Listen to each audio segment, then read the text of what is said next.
اچھا یہ فرمائیں کہ جیسے جو ہماری تنظیمیں ہیں، جو ذیلی تنظیمیں ہیں مختلف جماعتوں کی، اس میں جماعت اسلامی کی جو یہ اسلامی جماعت، اس میں کوئی شک نہیں کہ یہ سب سے منظم جماعت ہے پورے ملک میں. بہت نشیب و فراز آئے لیکن یہ پارٹی جو ہے یونین جو ہے یہ اس میں ان کی پارٹیسپیشن بہت صحیح رہی. لیکن ایک بات یہ بتائیے کہ یہ کہا جاتا ہے کہ جو سیاسی جماعت ہوتی ہے جیسے جماعت اسلامی ہے وہ ان کی فنڈنگ کرتے ہیں، تو کیا یہ سیاست جو ہے یہ پیشہ ہے؟ اچھا، جب کوئی مجھے کہے گا نا کہ تم سیاست کرتے ہو، اور ابھی بھی چونکہ ذرا جماعت اسلامی میں سیکرٹری جنرل بھی ہوں، الیکشن بھی لڑتے ہیں، تو ہم ان معنوں میں سیاستدان نہیں ہیں جن معنوں میں باقی پولیٹیکل پارٹیز. اور جب ہم جمعیت کے زمانے میں بھی یونینز کے اندر الیکشن میں حصہ لیتے تھے تو اس سے مراد سیاست بازی نہیں تھی. سیاست بہت ہی اب ایک غلط سا اس کا مفہوم جو ہے نا وہ بن گیا ہوا. حقیقت یہ ہے کہ ہم یہ سمجھتے ہیں کہ اس زمانہ طالب علمی میں بھی میں نے اگر ایم بی اے کیا تو مجھے ایم بی اے میں وہ میری صلاحیتوں کے نشو نما نہیں ہوئی جو میری جمعیت نے اور یونین کے اندر حصہ لینے کی وجہ سے میری صلاحیتوں کی نشو نما ہوئی ہے. یعنی مجھے مینجمنٹ، ایڈمنسٹریشن، مارکیٹنگ، ایڈورٹائزنگ، یہ مجھے شاید نصاب نے وہ کچھ نہیں دیا جو میں نے عملی تجربے کے طور پر وہاں پر جو ان سرگرمیوں سے میں نے سیکھا ہے.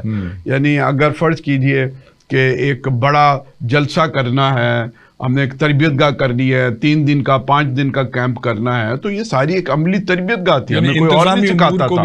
یہ ظاہر ہم نے خود جو ہے وہ کرنا سیکھا کہ ان لوگوں کے لیے آپ نے کھانے کا بندوبست کہاں کرنا ہے، ان کے لیے وضو کا، نہانے کا، یہ سارا اہتمام. پھر ان کے لیے صبح جو ہے وہ 9 بجے کس نے درس قرآن دینا ہے، کس نے درس حدیث دینا ہے، تقریریں کیا کرنی ہے، گروپ ڈسکشن کیا کرنی ہے. یہ ایک پوری ایکسرسائز ہوا کرتی تھی. میں سمجھتا ہوں کہ یہ کروڑوں روپے لے کے شاید کوئی سیکھ سکے گا، لیکن ہم نے اپنی زمانہ طالب علمی میں یہ ساری چیزیں سیکھی. تو ایک تو یہ سہولت ہے. دوسری بات یہ ہے کہ آپ نے جو پوچھا نا کہ جماعت کوئی فنڈ ریزنگ یا کوئی وہ، میرا نہیں خیال. مطلب یہ ضرور ہے کہ ہم کنٹریبیوشنز اکٹھے کرتے تھے، آنتیں وصول کرتے تھے، ماں باپ سے لیتے تھے، اپنے آپ سے جو ہے نا وہ کچھ نہ کچھ اس میں آنتیں دیتے تھے، چندہ جسے آپ کہتے ہیں، عطیات. پھر جماعت کے لوگوں سے بھی لیتے تھے، اور کسی وقت جماعت کی جو ہماری مقامی جماعت ہوتی تھی، لاہور جماعت، ان سے بھی کہتے تھے کہ ایک بڑا پروگرام ہم نے کرنا ہے، ہم نے جو ہے نا وہ اجتماع عام کرنا ہے، اجتماع ارکان کرنا ہے. تو کچھ تھوڑی بہت مدد، لیکن وہ بہت کم تھی. زیادہ ہم خود اپنی رسید بکوں کے اوپر جو ہے وہ اپنے محلے میں، اپنے علاقے میں، اپنے ملنے جلنے والوں سے اور جماعت کے جو مخیر حضرات ہوتے تھے ان سے جا کے وصول کرتے تھے. اور اس کا ایک دوسرا پہلو بھی ہے. میں سمجھتا ہوں کہ اس اسلامی جمعیت طلبہ نے کئی نسلوں کے ایمان کو بچایا ہے، کئی نسلوں کے ایمان کی آبیاری کی ہے.